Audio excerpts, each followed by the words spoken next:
Иә, ұйықтау керек еді негізі. Сағат қазір түнгі 1:30, түнде ұйықтау қиын, таңата тұру қиын, өмір солай өтуде. Мына сұраққа жауап тұрақтылық. Тұрақтылық шығар деп ойлаймын, адамның мақтауға тұрарлық мінез құлқы. Себебі сені ондаған, жүздеген адам жақсы көруі мүмкін. 10 жылдан кейінше, 20 жылдан кейінше, жарайды, 50 жылдан кейін.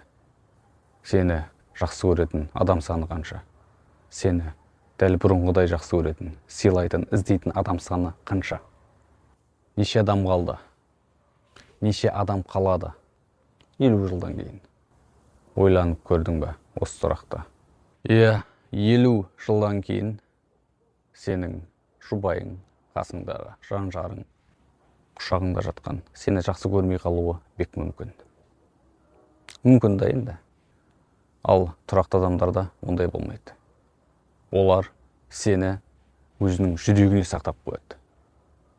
Шықпайсың сен ол жерден. Сондай адамдар бар. Тұрақты адамның бәрекелді.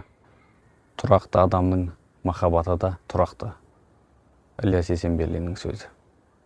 Осы мінез құлықты мақтауға болады деп ойлаймын мен.